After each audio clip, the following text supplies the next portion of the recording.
once again.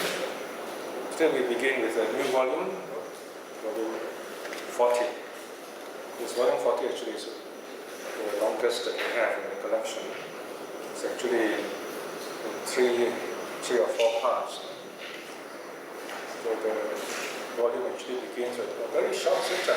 That is, even great teachers can have wrong views. The Ahittatera Sutta, and from there, the new volume on Buddhism in China was compiled over 200 pages. It is 40C. Then the main volume itself, dealing with views and right view,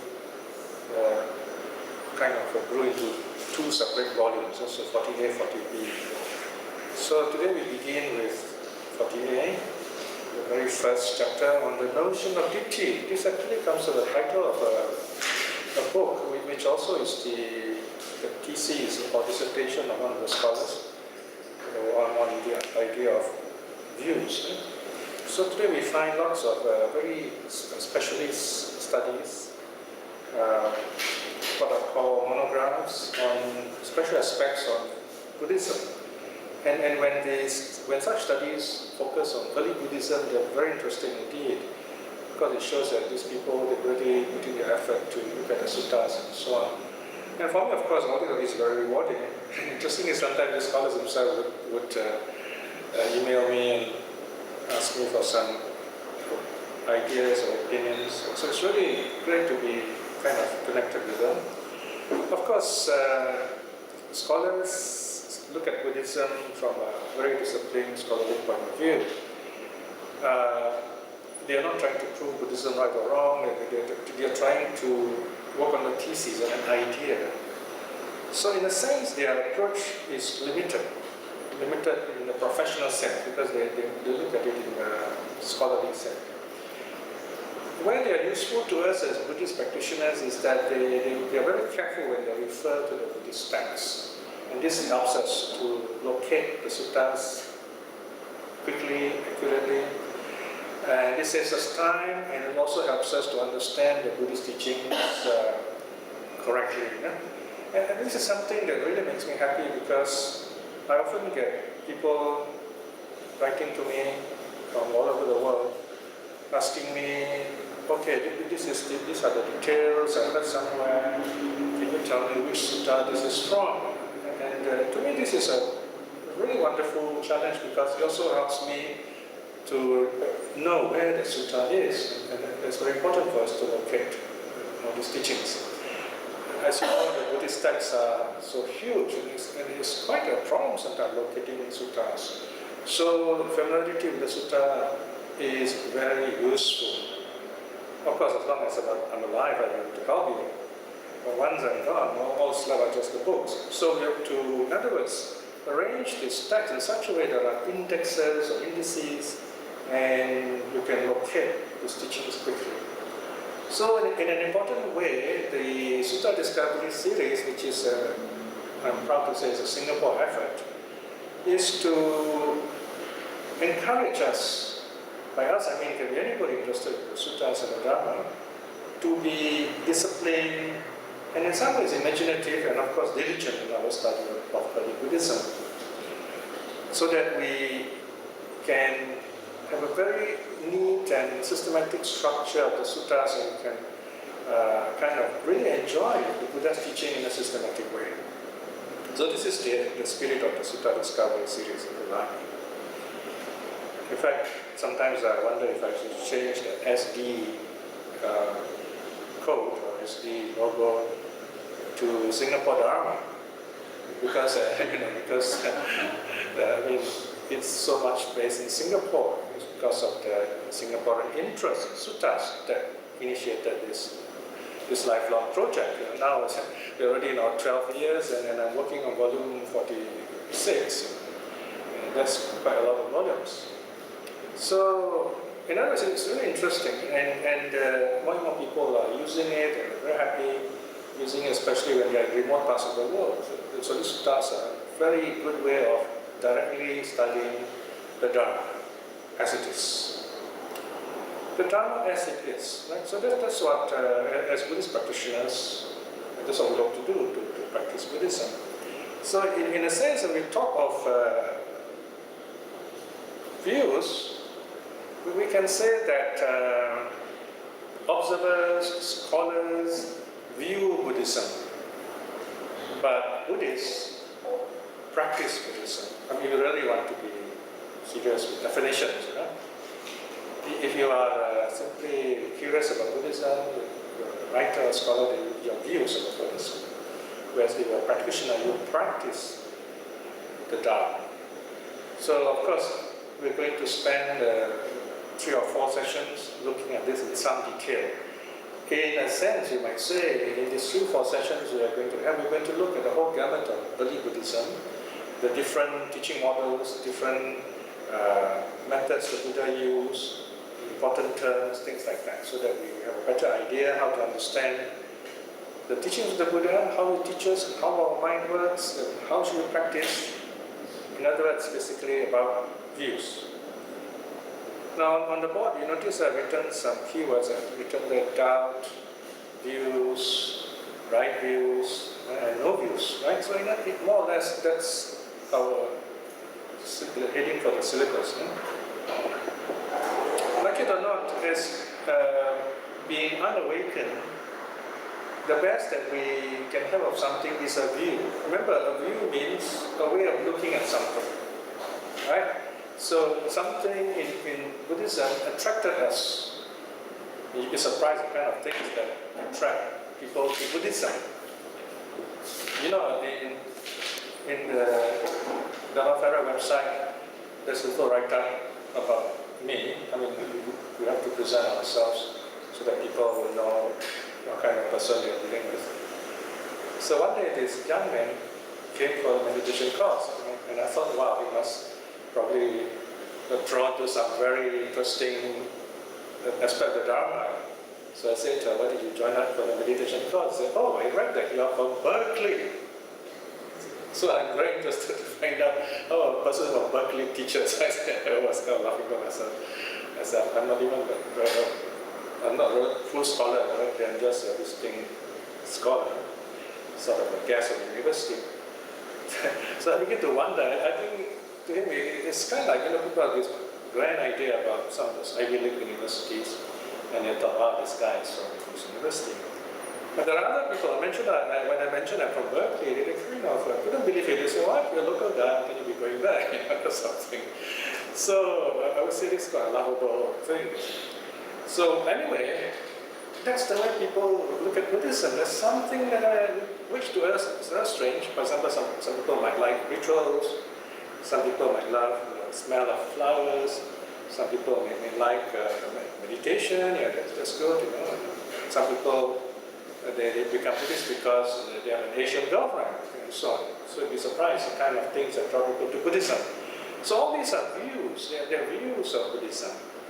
In other words, a view is incomplete. So it's just like you look at a mountain only on one side, one view, maybe the southern view. So you want to have kind of an all-around view of something. And better still, you want to climb that mountain, you want to experience that mountain. And of course that takes time. Right, so how do views or no views or wisdom fit in to the whole structure of Buddhism? This is where, let's begin at the beginning. In section 1.1, we talk about the 3 trainings, right? So when we look at Buddhism, we can, in a sense, it's very easy, very convenient to begin with the teaching model of what's called the 3 trainings. And this is written on the bottom. Sila Sikha, Samadhi Sikha, and Panya Sikha. The word Sikha means training. And then we have Sikkhapada. Sikkhapada, steps of training. Sikkhapada is also a Pali word for precept. The 5 precepts, for example, they are called Pancha Sikkhapada. Also called Panchasila and Pancha Sikkhapada. They are steps of training.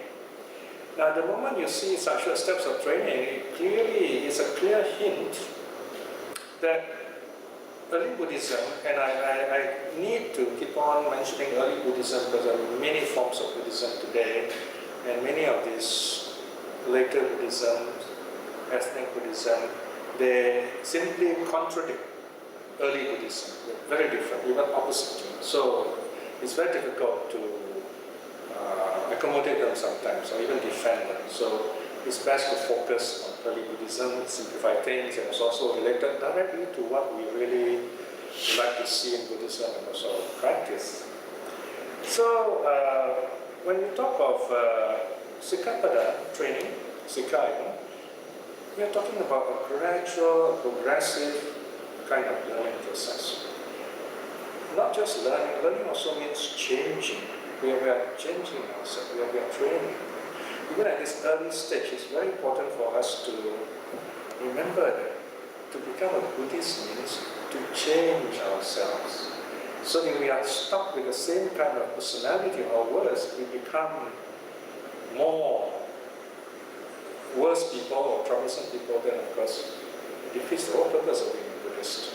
So to be a Buddhist means to become a better person, or I normally prefer to say a happier person. Happier in the sense of better, right? You cannot really separate goodness and joy.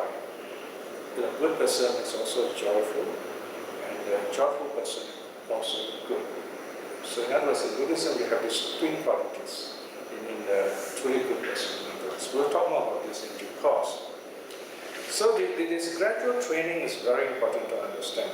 And in this idea of gradual training, there's also the idea of tolerance, all right? One of the latest questions I got from a Spanish man living in Berlin, he wrote to me, he asked me, he said, I love listening to your YouTube lectures, and to this kind of talk is being recorded and put online. So he says he has a question to ask about the fifth precept, about drinking. And in the West, they drink a lot, so he's saying that normally when you look at the mention of the suttas in the mention of the precepts in the suttas, only 4 precepts mentioned, the first 4. And not often you see the 5th precept mentioned. So he says, as you kind of search through the whole Pali Canon, you couldn't find mention of the 5th precept of this Suramiraya Maja Pamadatthana. Okay? So I told him it's in the Sigalovana Sutta. So and then I mentioned a bit the nature of the gradual training. Well, if the society is a drinking society, then the training steps of training, Sikkhapada, should be understood as cutting down on your drinking,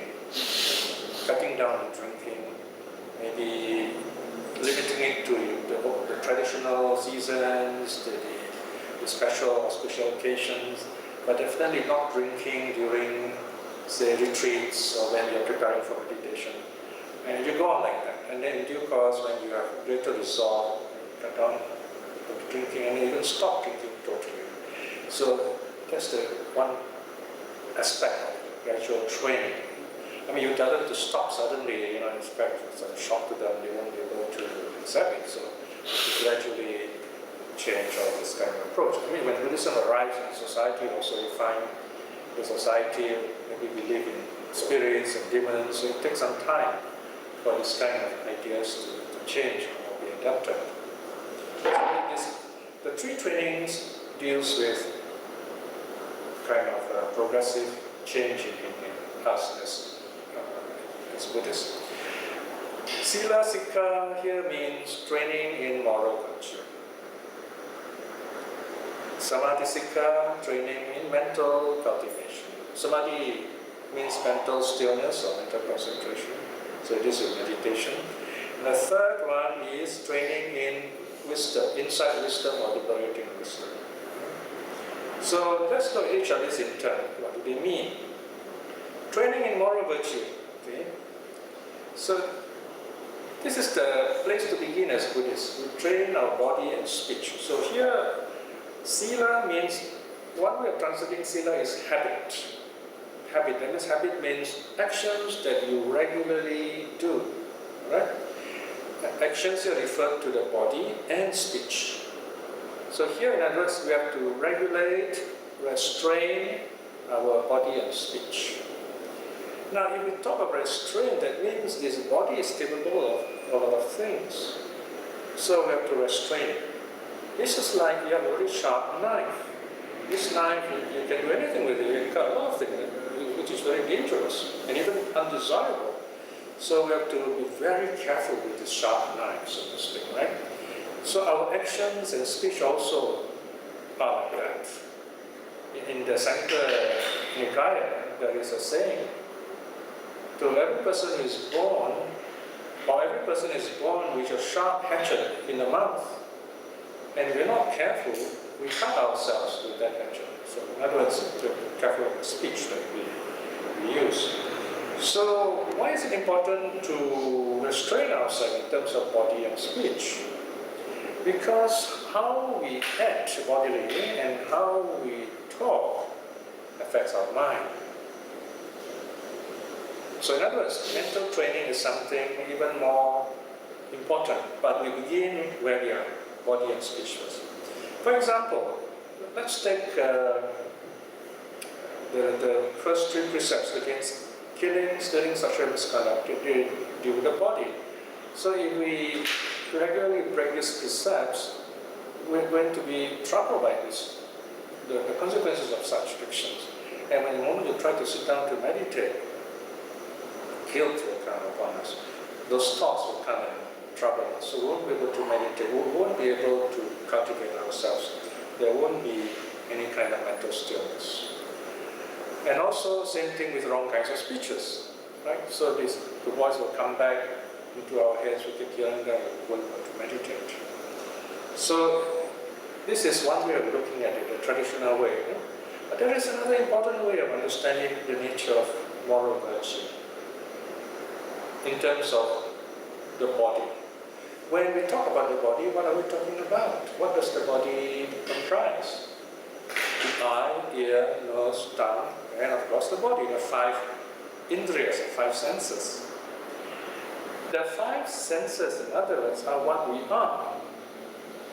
And the five senses, according to the Sabha Sutta, are also the sources of our knowledge. It is also the source of our life, right? Eye, ear, nose, tongue, body, and mind are all that we have. It is our life, it is all that we have. And we treasure these senses, right? And these senses we have helps us to understand our environment and surroundings. And this is very important to understand. So if anyone deprives us of any of these senses, or all of the senses, then that means our life will be affected. We lose our life. Five senses, right? So that is the first precept. The first precept is against taking of life. So you begin to see here how the other precepts fall in, right? All these five senses are precious to us. These five senses comprise our own life. It's precious to us, so to respect them. This is sometimes called the golden rule. Do not do unto others what you do not wish others do unto you. So, life is the most precious, we have to respect it. Then the next thing is, of course, what supports life, we have to respect that, so we don't say that was not given.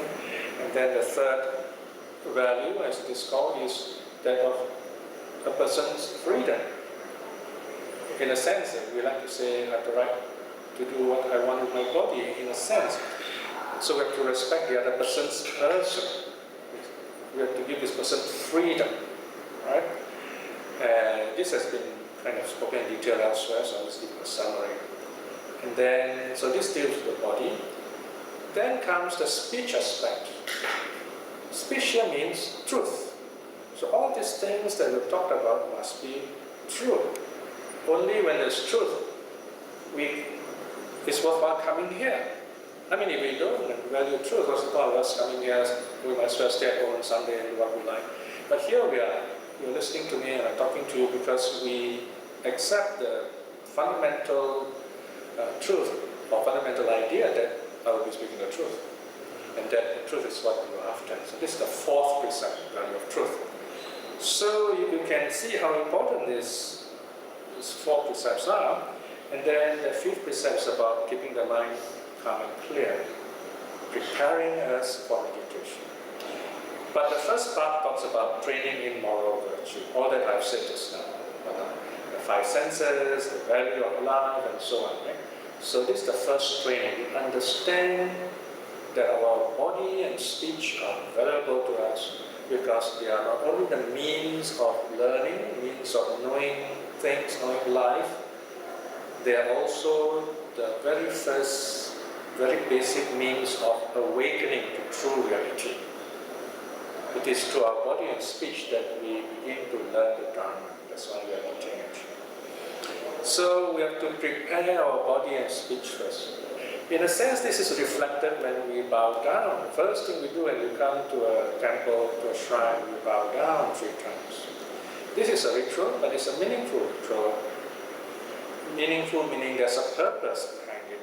We bow down the first time, we say bow to the Buddha, the teacher. Second time, bow to the Dharma, the teaching which I practice, which guides me to happiness. Third time, I bow down to all those great saints of the past who are exemplars of the Buddha's teaching. So this is one way of reflecting, right? And of course, another way is you can see first time you bow down and say, well, all things are unsatisfactory. Second time, bow down and say, all things are impermanent.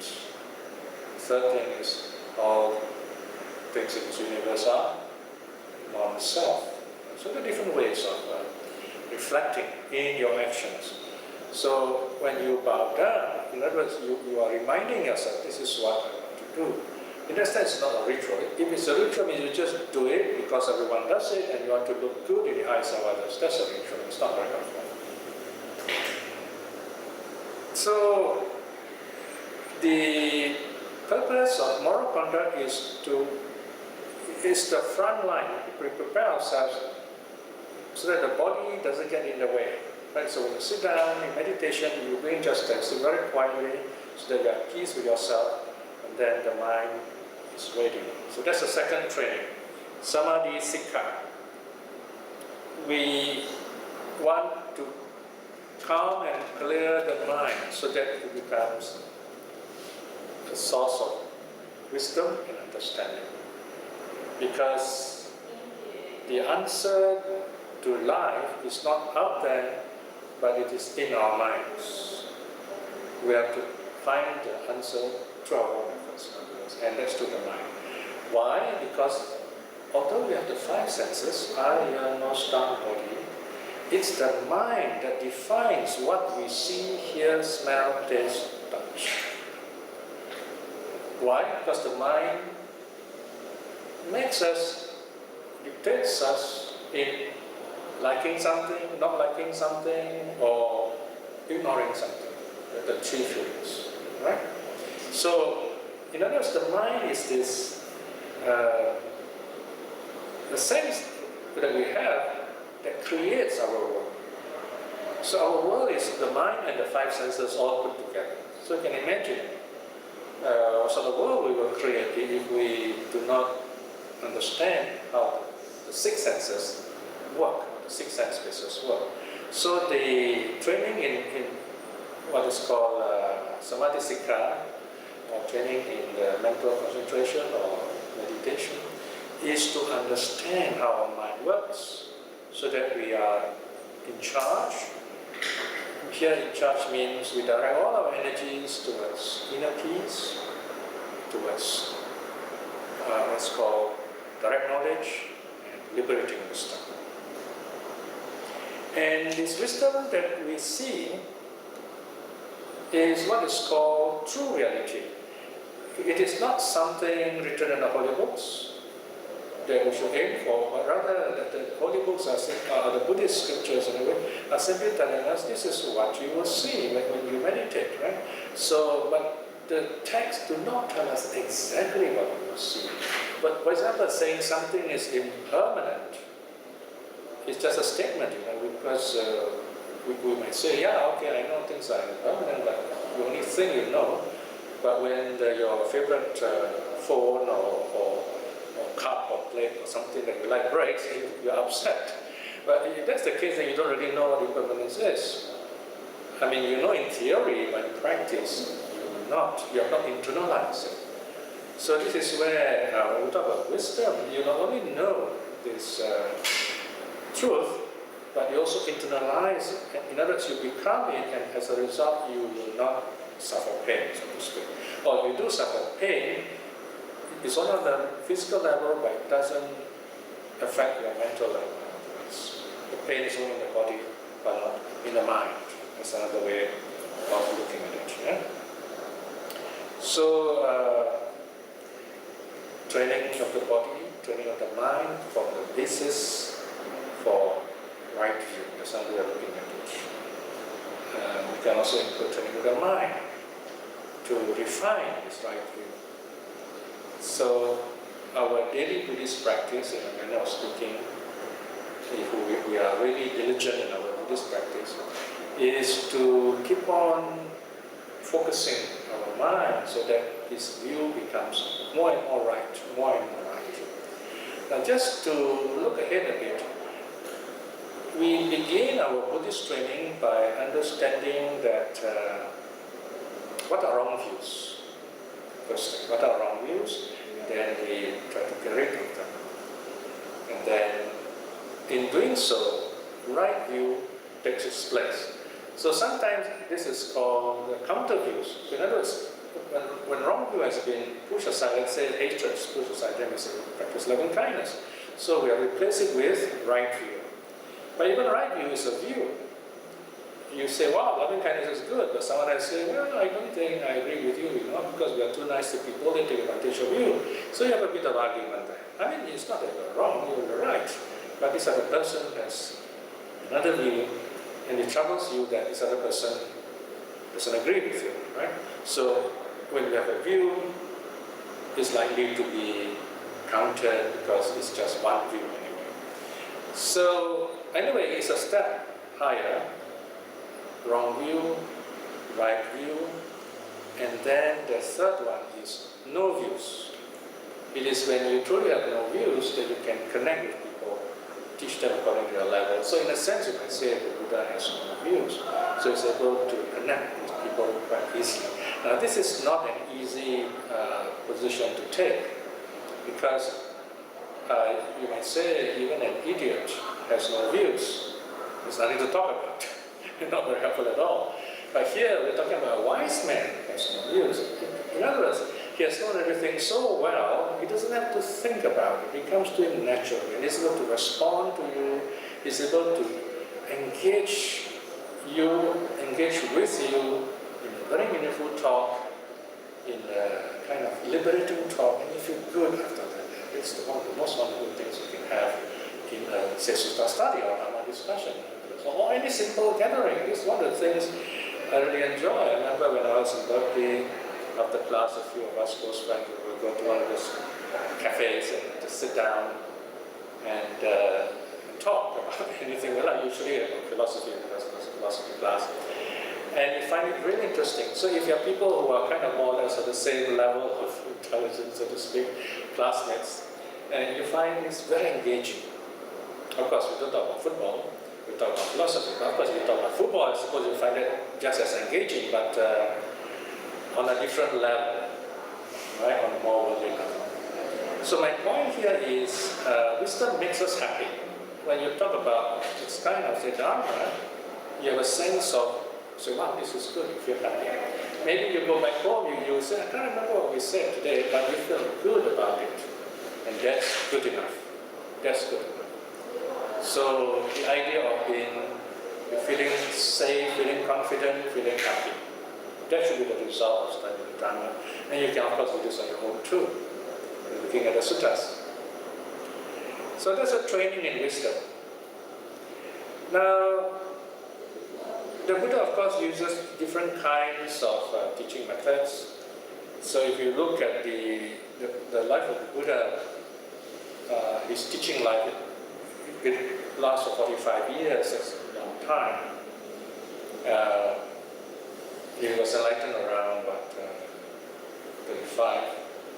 Then he passed away, no, not 35, sorry. Was it 35 plus 45? Plus 7? No, 80 minus 45, that would be 35, right? So he got like at 35, started teaching at 35, and then he passed away at 80, so it's 45 years ministry, right? Now, I've been looking at this 45 years of the Buddha, and the various suttas that were taught, and I kind of came to this conclusion that we can actually divide the 45 years of the Buddha's ministry into two unequal parts. I simply call them the first period and the second period. Okay? The first period would be about 10 to 20 years. Okay, at least up to 20 years. And then the second period will be 20 years up to the end. Okay? This is just a very kind of rough guide. The period will overlap actually. So this idea or theory of the two periods, how useful is this?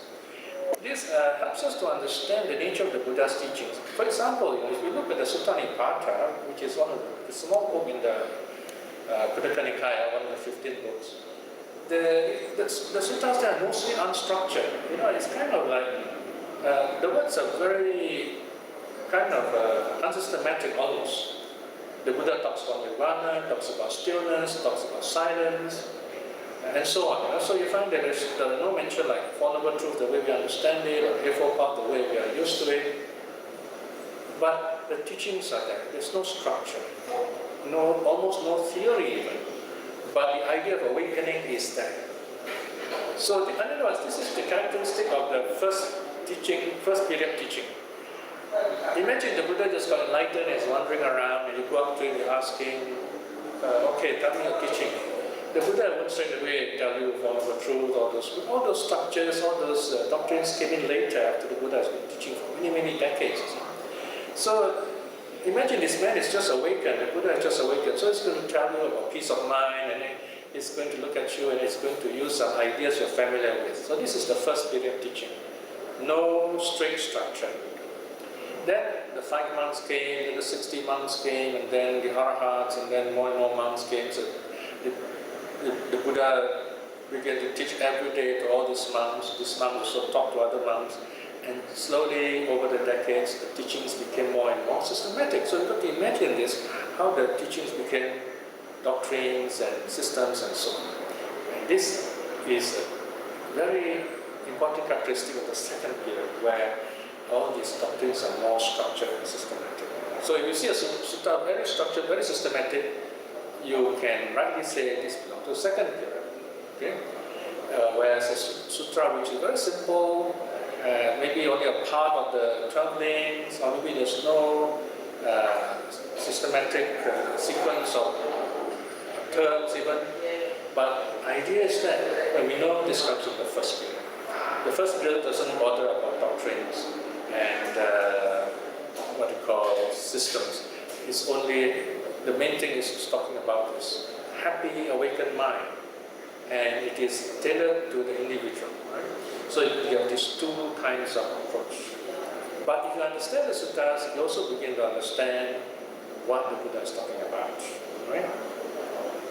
So during the first period, you have these arahats, all arahats. There was no Ananda yet at that time. In other words, those who became monks during the first period, they were de facto monks. They were monks, they were monastics. I think there were no nuns at the time. They were renunciants as a matter of fact, not through rituals. They didn't go through any ordination procedures. It's the way we see today. Take, for example, the 5 monks. They listened to the Buddha teaching, and then they understood. They became arahats. Then they tell the Buddha, we like to be your students. Then what did the Buddha say? Ehi bhikkhu, eta bhikkhave, come O monks. That's not really a ritual. All the Buddha is doing is saying, well, he acknowledges that these people have become arahats. So you say, come. We're just saying, come, join me, So, and then the monks, just like that, because they've already awakened, they are arahats. And this went on with the other 60 monks. And this is characteristic of the first period. They were all saints, great saints and arhats, and they were all awakened first. Then they joined the order. Their minds are free of views. In the second period, the Buddha, in his wisdom and compassion, allowed these great arhats to admit others who were not awakened, to give them a chance for training. So, in other words, the Buddha said, okay, now that you have lots of arhats, we can allow others, although they're not awakened, they can join first and get the training, right? So, in sociology, this sort of action is said to be the routinization of charisma in sociology. In other words, the Buddha allows the monk to take his place in admitting followers. Of course, there are certain rules, and these rules started growing over time because of demands, complaints, suggestions by the laity. And this is another very important thing to remember, because some people today are terrified of monks. They actually fear monks, and I think this is not healthy at all. They say, oh, don't criticize the monks, don't talk about the venerables, they're holy people, they're good people, and I've been told it a few times by young people, and this terrifies me. Because I asked myself, where did they get these ideas from? We know that monks are above criticism, and that they do no wrong at all. I said, wow, never before from any teacher I've heard this. Why? Because when you look at the history of the Vinaya, you look at the case studies of the Vinaya, the whole Vinaya Pitaka, especially volume 1 and 2, the Mahavagga, Chulavagga, which talks about all those rules, you'll find that very often it is the lay people who criticize the monks. And then this matter is brought to the Buddha. The Buddha said, okay, from now on, monks, you should not do this, right? Or sometimes the criticism was positive. In the early years, for example, the monks would just sit quietly together on full moon, new moon days. They did nothing. There was no temple, no gathering, no Dharma talks. So people came and complained, because they know there are other groups, other non-Buddhist groups, they give talks. So they thought that if they go to the Buddhist group, the monks will give talks. But the monks just sat quietly because they were not told to do anything. And some of them, of course, today we think this expression sounds at the root, but not in the Buddhist time, not the Indian context. So they say that the monks were sitting like dumb pigs. Right? Excuse me saying it, but this is what the Vinaya says, Muga. Okay? So, in other words, what they're saying is the monks are not saying anything. I mean, why can't they say something to benefit us, not the Dharma? So this matter was brought to the Buddha.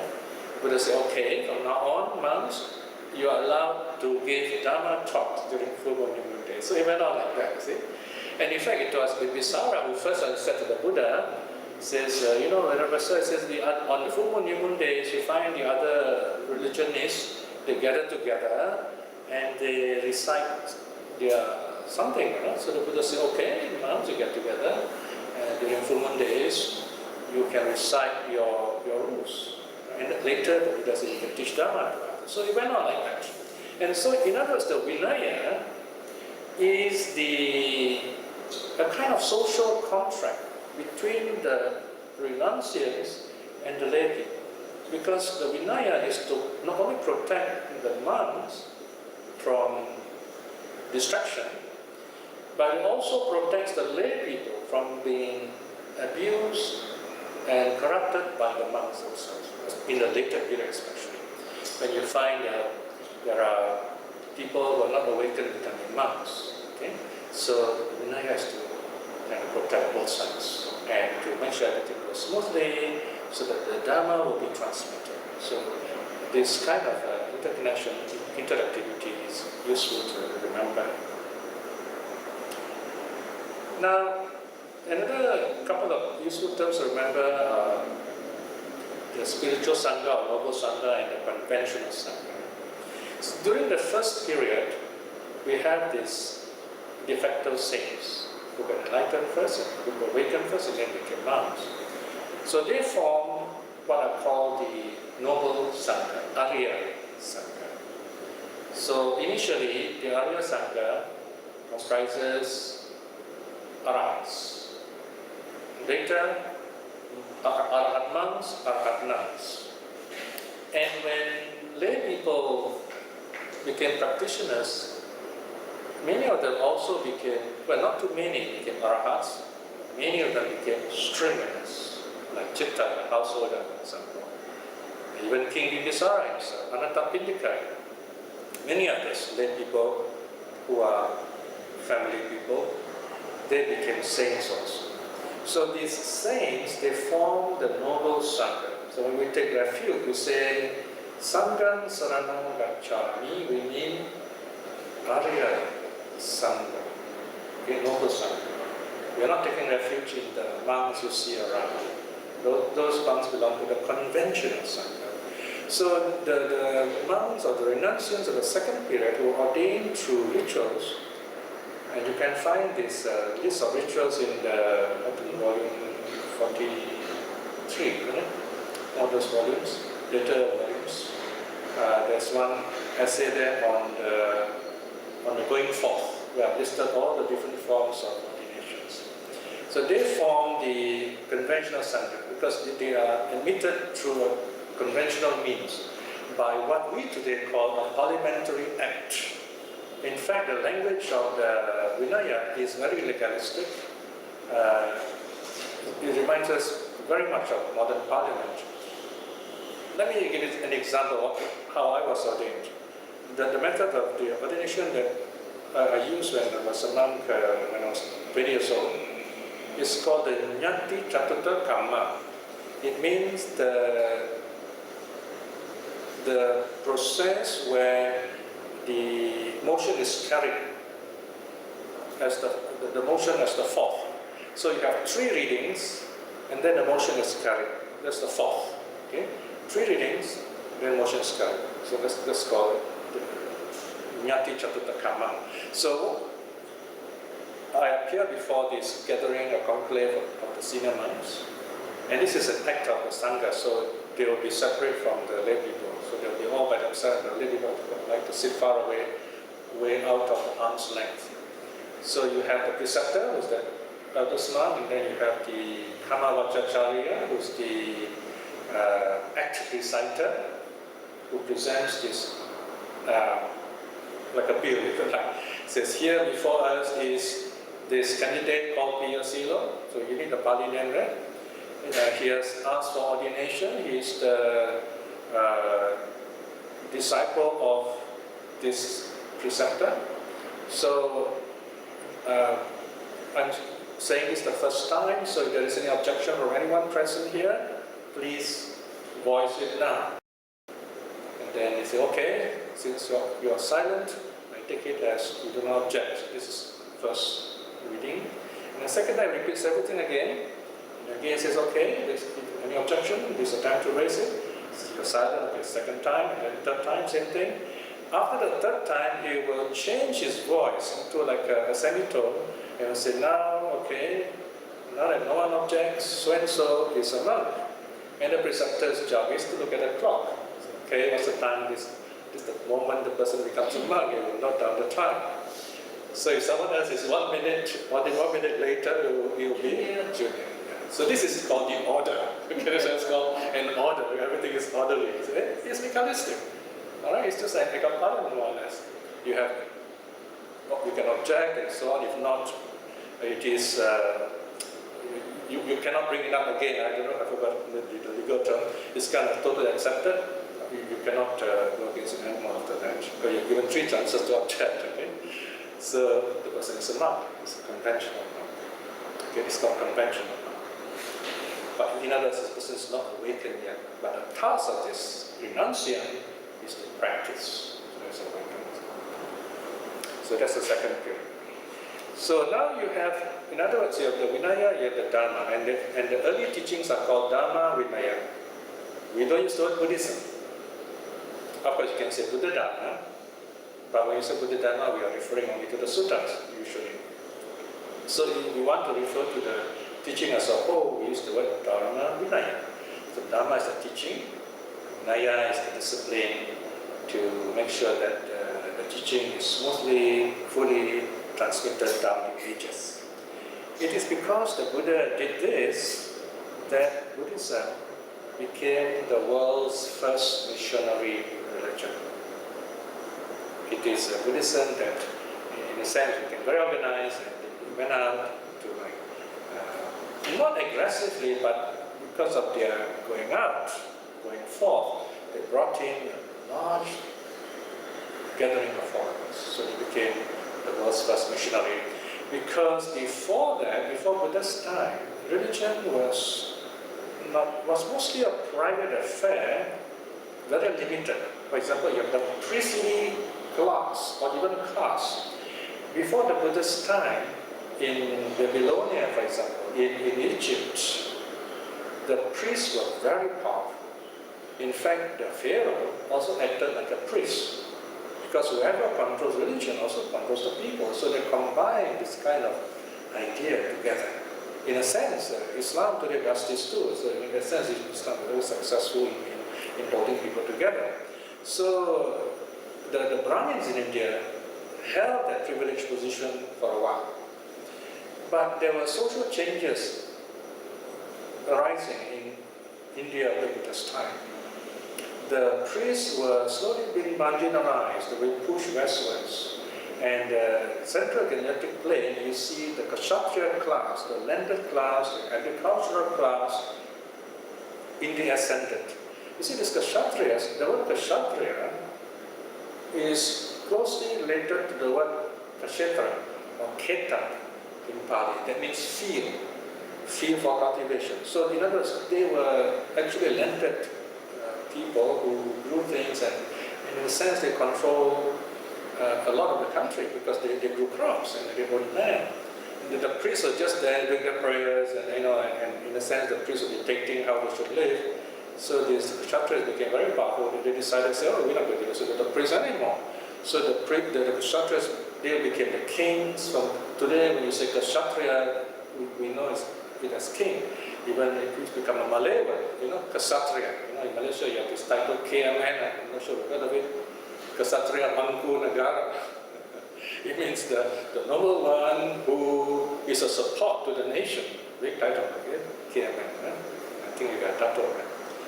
So Kshatriya means noble, king. In Thai, the word is pronounced Kasak, they shorten the word.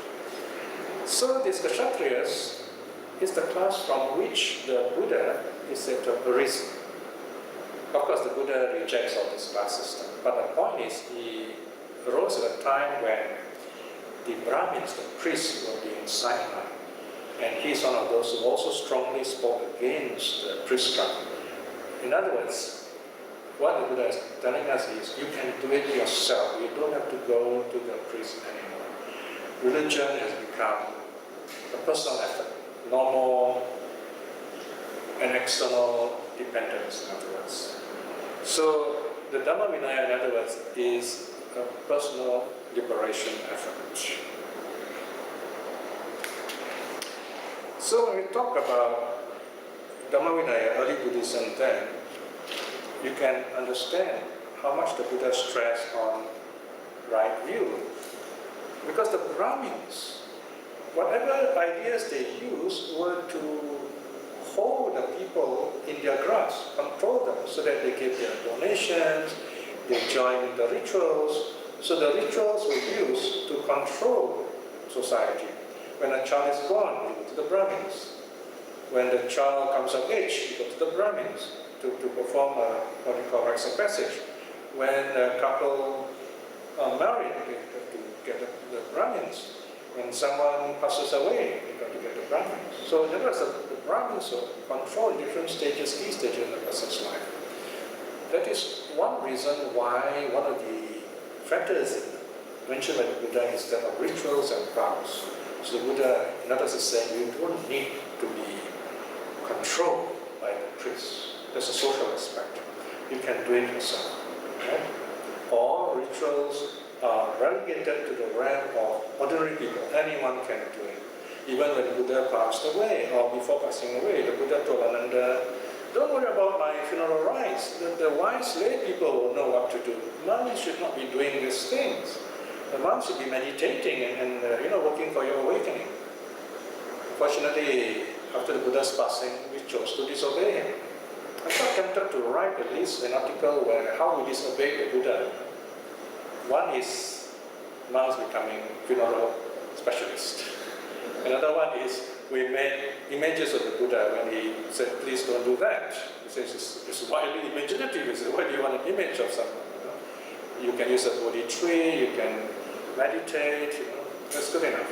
Right? Don't do chanting. Right? So, the supreme worship is your meditation, your practice, keeping the precepts, things like that. So in a sense, what we call Buddhism today is a celebration of disobedience to the Buddha. So it's rather tragic, it's rather surprising that people do that. And that's the majority of Buddhism is that today. It's ironic that it has become a cult. Exactly. Cult, yeah. The Buddha was trying to prevent them. Yeah. Of course, this is not to say all of Buddhism is like that. This is like the hard crust, protecting the wonderful, nutritious inner core. So you got to get to the core, right? Of course, Buddhism is such that we were not iconoclastic. We don't try to hurt each other, bob each other just because we think differently. Of course, we do speak out openly, and we feel safe even to talk this way because we are allowed that. This tolerance, this openness, this latitude is very important, so that people have a choice. You have a choice to go from where you are closer to what you want to be or you should be.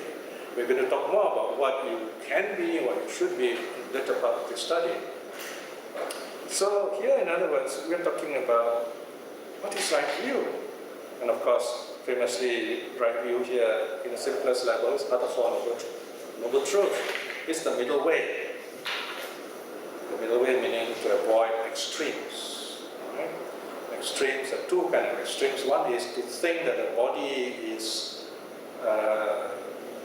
we have a body, so why not enjoy the materialistic kind of view?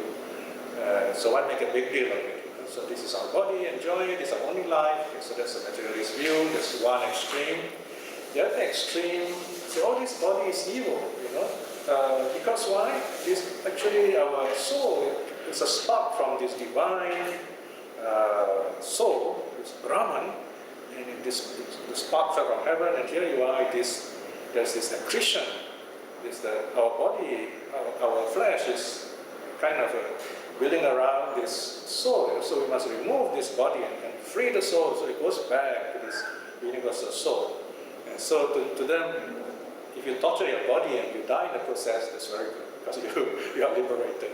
The Buddha said that is not right too. So two extremes. One is to treat the body as something enjoyable, so just lose yourself to it. The other one is to mistreat the body. The answer lies in the middle, meaning you avoid both. Middle means doesn't mean a bit of this, a bit of that. It means avoid both, okay? Rise above both. So that's the middle way. And what was this middle way of the Buddha? The first few years of the Buddha's awakening, he's famous for only one thing. He's famous for his silence. The Buddha was so happy, he just didn't feel like saying anything. It's just like you have finished your job, you've done your task. It's just like after I finished talking here, I feel so happy, I don't have to say anymore. I go back happy. So he's called the Muni, M-U-N-I, Muni, Sakyamuni. Muni means the silent one. And his wisdom is called Moneya. Moneya, M-O-N-E-Y-Y-A. But today we drop the Y-A, it becomes money. M-O-N-E-Y-A.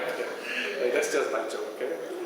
So Moneya means the true noble silence. It is the joy of the inner peace. It is so peaceful, so wonderful, you have nothing to say. You are just happy. Isn't that wonderful? So that's the Buddha. He could have remained like that. Then we won't be any better. But the Buddha decided to speak, to teach the Dharma. And because of that, we say the Buddha is compassionate. Okay? So Once the Buddha started teaching, there is the Dharma, the Buddha Dharma, the Dhamma Vinaya, and so on, and in the form of the Four Noble Truths and other teachings. And this is where you see when the Buddha starts teaching, especially in the second period, the Buddha would use what's called the Anubhuti Katha, the graduated talk, the progressive teaching. And this is how it is defined in the suttas, in a number of places, Vinaya, Digha, and throughout the five Nikayas, in fact. Then the Blessed One gave him a graduated talk, that is to say, he spoke on giving, moral virtue, the heavens, and the heavens. He explained the danger, the vanity, the disadvantages of sensual pleasures, and the advantages of renunciation. It is on page 4. When the Blessed One perceived that the listener's mind was prepared, pliant, free from obstacles, elevated and lucid, then he explained to him the teaching peculiar to the Buddhas. That is to say, suffering, its arising, its cessation, and the path. Notice the structure. The Buddha would talk something mundane. Giving. Why does the Buddha begin with giving? Because when you give, you feel happy, you feel good about it. When you reflect on the giving, you feel kind of spacious, elevated. Then practice some moral virtue, which keeps society, which makes society possible, a harmonious society. And then the heavens. Well, if you're not happy now, perhaps in the future happiness will come, that kind of idea. Basically, these teachings are not the real goal. It's just to settle people down and say, look, just be happy for the moment. You're okay, you're capable of doing good, and your minds are calm. Once the minds are calm, then Buddha goes on to talk about the danger, vanity, and disadvantages of sensual pleasure. So this will be deeper now. In other words, we are capable of using our senses in many ways. So we have to be careful how we use our senses. And then the advantages of renunciation. Of course, here you have the real big deal. We often understand renunciation simply to mean becoming a monk. But remember, the Buddha is talking to the lay people about this. He's going to talk to hundreds of them. I mean, I've never heard of everyone in the audience becoming monks. So renunciation, karma here, has at least two different levels of meaning. You have the traditional meaning, of course, becoming monks and nuns, that's one meaning. And then you have the spiritual meaning. And this is what is more important to us in terms of right view. Renunciation means giving up wrong ways, wrong views, cultivating right ways, right views, and ultimately giving up all views. Right? And this is enacted in our practice of meditation, for example. When we sit down peacefully, we are renouncing our body. When the body is calm, then the mind becomes calm, we're letting go of our thoughts. When we let go of thoughts, peace arises, joy arises in our minds. Then we let go of the joy and the peace, wisdom, liberating wisdom arises. So in meditation, it is a gradual renunciation. So even as lay people, we can renounce. And this is something very important you must remember. That even as lay people, you are practicing true renunciation and you meditate. So you can be married, you can have children, you can be a businessman, but if you live your Buddhist life in this harmonious way, practice meditation, you are practicing renunciation. Because if you also include the reflection and impermanence in your practice, in this life itself you will attain at least stream winning. I really hope whoever comes to this class will have that kind of vision, aspire to be stream winning, because this is clearly possible. And we need to at least attain stream winning in this life. So that's one way of looking at Buddhism as something real, something we can really benefit in this life. There's another thing that befuddles me. There was a time, up to many years ago, when I went around, even monks, I never met anyone who tells me, I'm confident I'll awaken in this life. All that I hear people say, wow, becoming arahant is very tough, very difficult. And they never mention becoming instrumentalists, for example. But nowadays you do hear scriptures talking about stream, right? So here again, remember chapter 25 of Sanatana. So when we talk about this, the Buddha's teaching, it is gradual. We build ourselves up from where we are to what we can be by right view. In other words, we have to direct our view in the right direction. And this is what taking refuge means. You take refuge in the Buddha, meaning you have this ideal of human awakening as the ideal. Since the Buddha can awaken, so can I. Number two, the teaching is still available today. In other words, we can still practice. So it's a second reminder. And thirdly, there were great saints, there are great saints today. We may not know who they are, but it is possible. We ourselves can be a member of this noble Sangha in due course and we practice. So taking refuge means you kind of tell yourself, I aspire to practice. It is not joining a prestigious club.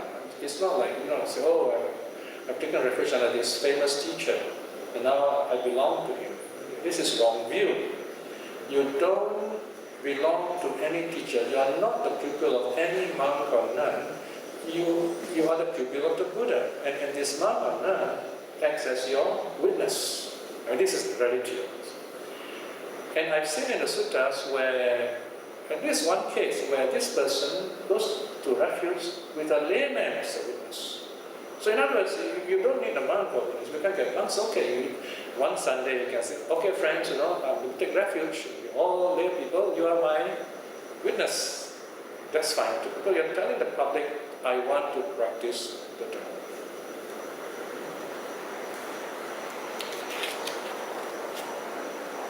So once you talk in that way, you empower yourself. No one can empower you. You empower yourself and you guide yourself in the direction closer to awakening, to understand the Four Noble Truths. After all, as you know, the Four Noble Truths are found in the first discourse, right? At least that's what has come down to us. Now here again, let's look at the first discourse. Now, what's interesting about the first discourse is very structured, very systematic. You have first the Buddha speaks against the two extremes, and the Four Noble Truths, and then the Eightfold Path. Very systematic. But you have a problem here. You remember I told you just now during the first period, the Buddha's teachings were not systematic. So if you have a sutta which is so systematic, tell yourself, could this have come in the first period? Unlikely. You see here? Here again, we're not saying that the sutta is false, not at all. What I'm saying, the possibility here is that this first discourse is a reconstruction. It is a reconstructed text. Here again, you've got to use our imagination, okay? The first period, let's say first 20 years, we have all those great saints and so on. And then Ananda comes in, and then the teachings, lots of teachings were given, and the suttas were recorded, and then the Buddha passes away. 45 years, lots of teaching. We're talking about a teacher who gives teachings every day, not every second and fourth Sunday, by the way. Every day, and sometimes many times in a day. So can you imagine how many suttas, how many teachings? In other words, although we have the 45 volumes of the Five Pitaka, that's only a part of the whole collection of the Buddha's teachings. Then when the Buddha passed away, the monks got together and they recorded his teachings by way of oral tradition. Of course, one of the first things I'll ask is, what did the Buddha first teach? Okay, this is just my own imagination, okay? One possible scenario is, suddenly they realize, we don't know. Because all those monks who heard, the first five monks were either they have passed away, or maybe they were not present in the first council. We do not know, Kondanya and so on. Because Kondanya is the senior most of the monks, it's very old. So this is one scenario possible. So then they say, all right, we got to find out what did the Buddha teach. So they probably went around asking the oldest monks around, and they probably came to the conclusion, well, the Buddha must have taught the basic teachings. These are the basic teachings, so they kind of make it very systematic, right? Okay, this is my understanding, right? You have this very neat Dhammacakkappavattana Sutta. The title was not given in the sutta, this is not given later. So we don't have this kind of sutta really given a prominent place. In fact, the Dhammacakka Sutta is only chapter 56 of the Samyutta. Quite one of those very remote corners of the Tipitaka.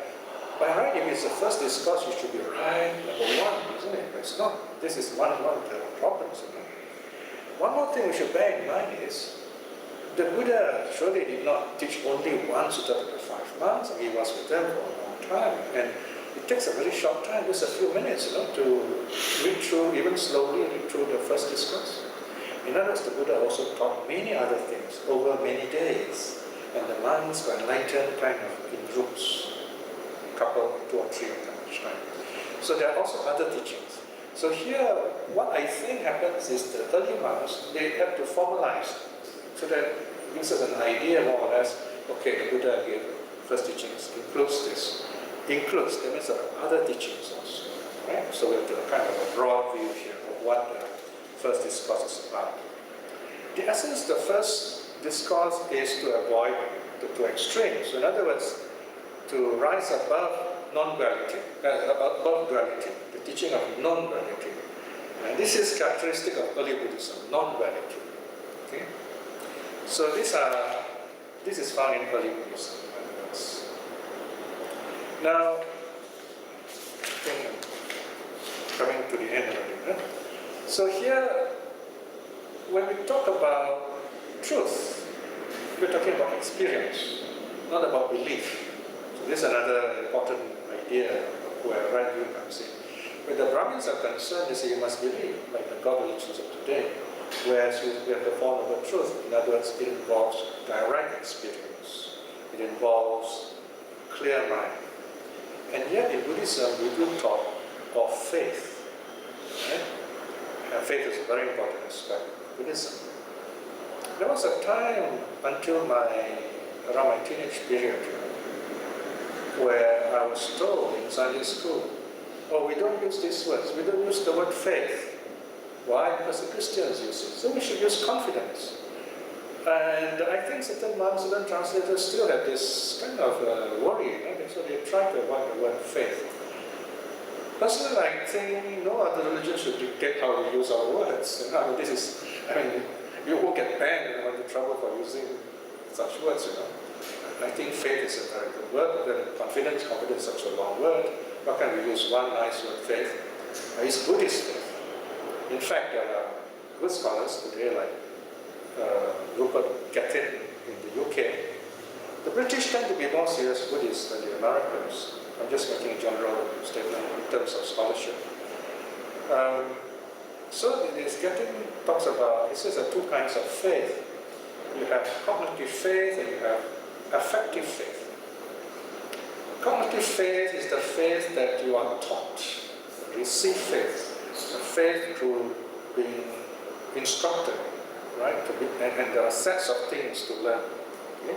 So that kind of faith is not found in early Buddhism. Although I must say it is found in later Buddhism. Although people say, oh, we don't have this sort of thing, but if you look carefully, they do have that kind of idea. But early Buddhism, we don't have cognitive faith, but we have affective faith. Affective faith is the faith of joy. You experience something, you feel happy, you feel connected, you are sure this is right, and you feel happy. You say, I know this is right. Take, for example, impermanence. In the Anicca Cakku Sutta, S25.1, the Buddha says, if you habitually practice the perception of impermanence, whether your personality is that of wisdom, or you are more inclined towards faith, either way, faith or wisdom, you will attain stream meaning in this life. And this is a very wonderful statement. What does it mean? Someone who is inclined towards wisdom in terms of impermanence, he says, okay, I want to see the sutras, and I want to know the scientific view, he investigates and so on, and he comes to the same conclusion, say, yeah, things are impermanent, right? And the other person says, no, I'm happy enough, since the Buddha said, and I look around, I see things are impermanent anyway, so I accept it on faith. I have no problem with that. Either way, we have no problem with that. You see, in terms of impermanence, right? Whereas if you say a God idea, you have a problem. If you say I accept it through wisdom, what do you mean? You have to ask questions, and that's where problems come up when you ask the difficult questions. But when you talk about impermanence, it's all around you. So it doesn't matter whether it's faith or wisdom. Both kinds of personalities, they will reach the same goal of attaining stream meaning, definitely when life ends in this current process. Right? We can awaken extreme meaning in this life itself. So this kind of faith is helpful. It brings joy to us, and so we should cultivate it. Joy, in other words, faith and joy go together. And joy is a very important aspect of practicing as a Buddhist. So when joy arises, for example, you can keep the precepts better. So you cultivate this joy to help our practice, it smoothens our practice. And faith is that kind of joy, and joy also is that kind of faith. So now one more point is how we learn things. So this is called the three wisdom. You see on the board, Cinta Maya Panya, Sutta Maya Panya, Bhavana Maya Panya. Now we're not happy because we tend to think about it. And this is, in a sense, the first avenue of knowledge. How we know things is to thinking. I think this is so. I think that is so. It is called Cinta Maya Panya. First kind of wisdom or knowledge, or you can call it philosophical knowledge if you like. This is 3.4.1, section 3.4.1. Then there is wisdom through listening, right? Sometimes you can put wisdom through listening first. For right now you're listening to me and you go back with some ideas. This is called academic knowledge. It is academic because you have to realize it. You have not realized it for yourself. The last one, number 3, wisdom through cultivation or insight knowledge. Bhavana Maya Panya. The second one is called Sutta Maya Panya. The third one is Bhavana Maya Panya. It's through cultivation. And cultivation here means either through mindfulness or through your real meditation. In your meditation, you begin to connect the suttas together. You begin to see deeper into life. So these are the 3 kinds of learning. They are all interacting, they support each other. Okay? And then in terms, so this is, you might say, a horizontal way of learning, 3 different ways, 3 different paths of learning. And each path, you have 3 more levels. They're called the 3 good truths. This is 3.4.2. The truth as theory, the good truth as practice, the good truth as realization. Okay? And this can be applied to the Four Noble Truths. For example, where the first truth is concerned, we know the theory, we understand the theory. Next thing, you have to understand what the Four Noble Truth really is. Then you realize it. The second noble truth, we all know the theory. You say, oh, it's craving, Then in practice, we have to let go of craving. The practice is to let go of craving. And then we realize the real nature of the second noble truth. The third noble truth is nirvana. We know in theory, nirvana is freedom from suffering. And in practice, we need to realize nirvana. Then that's called realization, third level. And the last, the Four Noble Truth is the path. In some formula, this path is put number 3 and nirvana is number 4.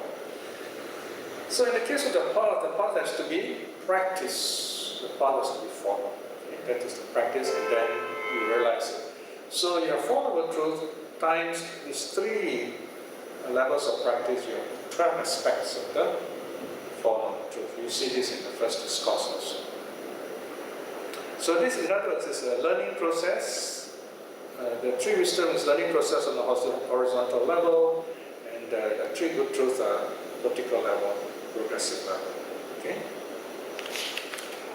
Now, so in our practice, first thing we need to do in terms of theory is to identify what wrong views do we have. In the suttas, wrong views are famously defined as like rejecting karma and rebirth, for example. Right? But I know there are famous teachers in the West who don't subscribe to karma and rebirth. Technically, they are wrong views, of course. But then if you talk about progressive teaching, you can say that we are suspending belief or suspending judgment, or just we are taking it as a provisional truth. By the very same token, I think I see no problem, no difficulty why we should not accept the teaching of karma and rebirth. I still cannot understand why Stephen Batchelor and his friends, for example, still reject karma and rebirth, because we can easily say, okay, I accept karma and rebirth provisionally, and I think that's a very wonderful way of talking about it. I mean, even if I say I believe karma and rebirth is true, it's still provisional anyway. So my point is, as long as we're not awakened, whatever we say and teach and do and believe are all provisional. And as long as we understand and accept the fact that whatever we know and believe right now are provisional, that means we are willing to let go of them in the future when new knowledge, understanding, and realization arise. And that's a wonderful way to live as a Buddhist. So all kinds of learning are provisional. It's like, this is a ladder, the Eightfold Path is like a ladder, you step and you go up. And when you step up, you let go the lower rungs. So our understanding also is like that. Karma and rebirth are provisional teachings. I have no problem with that. So in other words, we identify wrong views, let go of them, but a wrong view is the idea that this body won't change, that there is a permanent soul. We let go of that. And the right view is to reflect on impermanence and non-self. So when we do that, we find it's easier for us to grow. And how do we know we grow? We know that we feel happier. We know we're at peace with ourselves.